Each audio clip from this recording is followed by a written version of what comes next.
this very important event when ACFIM is launching its final report of the observation of monitoring of finances in the 2016 elections. First of all, I'd like to thank the chairperson of ACFIM for being able to steer this process up to now, and I'd like also to thank the coordinator of ACFIM and your staff for the great job that you've done.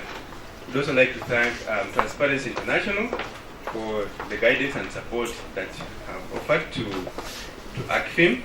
But also, we'd like to thank our colleagues that have been able to discuss this matter very, very ably this morning. And thank you, colleagues, who have been able to have time to participate in this launch. Friends, this is a very important study. It's a very important activity that has been undertaken.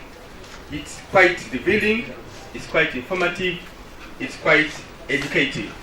And friends, a lot of information that's come out of here that I think is extremely important for the future of this country. Ignore it and you know where you'll go. Take it up and you know you're moving the next step to something better for this country.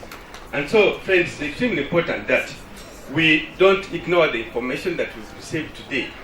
Let us take it, let us use it to build this country and push it to a better level.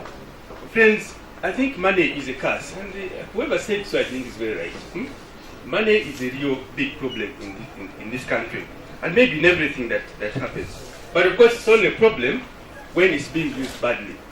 And I think from the report that has been presented, we are seeing a lot of bad use of this money in this country here. And something needs to be done to stop this process. If we continue like this, I think we're going to have a lot of trouble in this country. And in the current environment where we are seeing poverty prevailing, poverty hitting everybody, I think it's just obvious that whoever is given a small token will appreciate.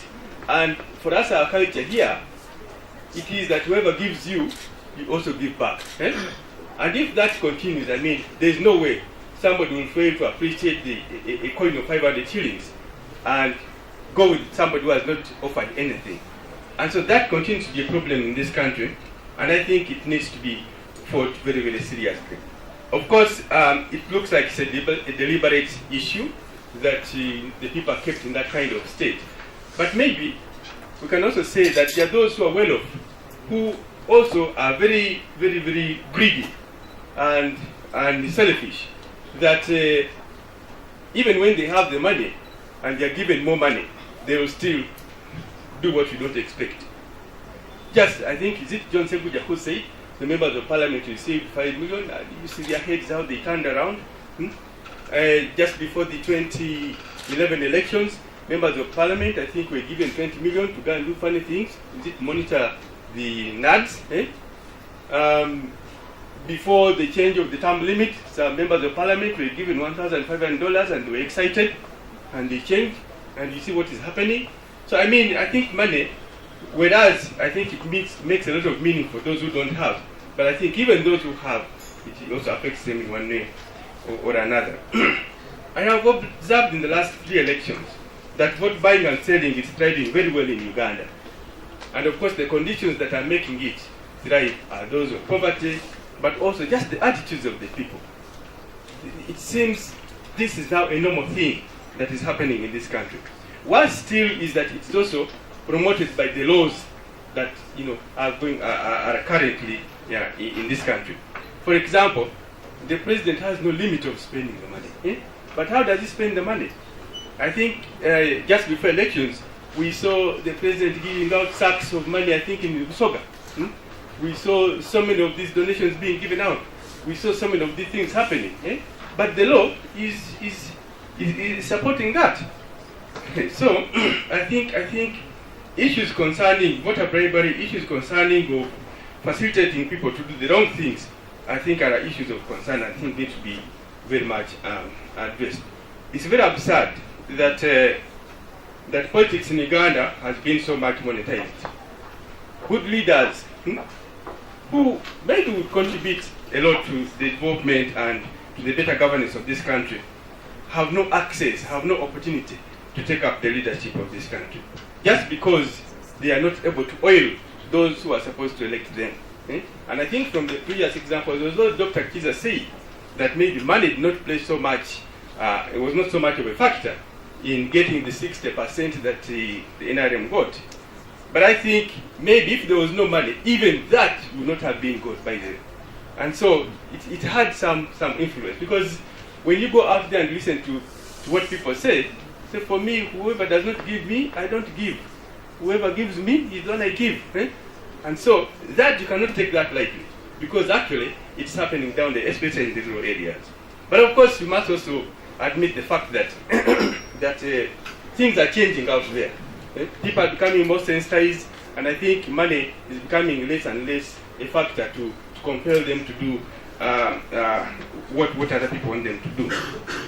Friends, let me end by saying that currently money dominates Uganda's politics, and as a result, the gap between the elected politicians and their voters has widened substantially. This has created an environment where the principles of political accountability are grossly undermined.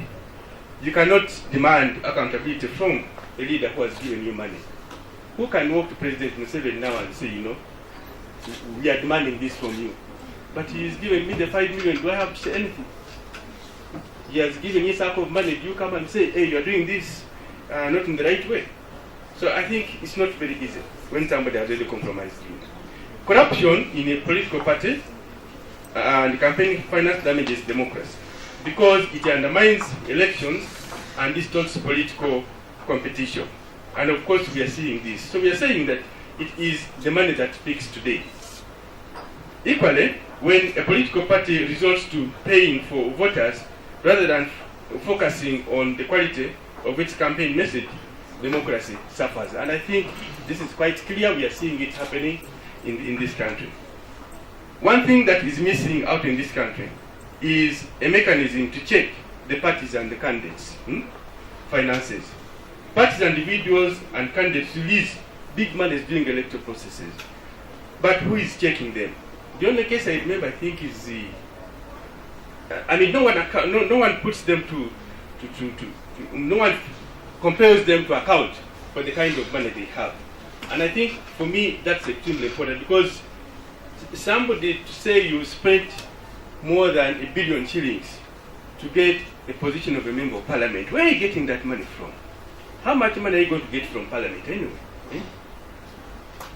If the figures that Henry has shared with us, 112 billion, 120 billion, so many billions of money, where does that money come from? Let me just give maybe a scenario that if the president earns, is it 5 million shillings per month? And we are saying that, if you're going to campaign, you're going to use the money that you've earned. So is that money translated into the 110 billion shilling that were spent? The same would happen to other, leaders who are also campaigning for political positions. If a member of parliament comes up and says, I've spent 1 billion shillings, I've spent 500 million shillings. We had so many of these cases being reported during the NRM primaries.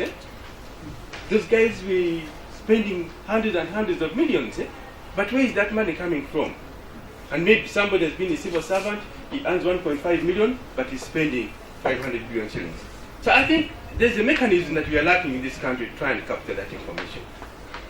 The only case I remember is Ken Chamzu who was chased out of parliament because of that kind of thing. But I think we need to build it and strengthen it so that we can have more of these people able to account to the citizens.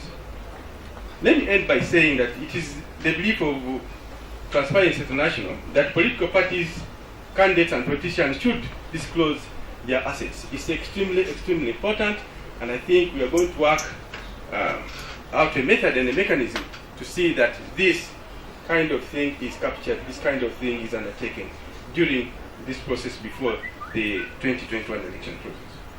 Finally, I would like to commend ACFIM for having done this great work. I do believe that if I look into this history of this country, no other organization has done the kind of work that ACFIM has done. I would like to request that we clap for ACFIM for doing this statement.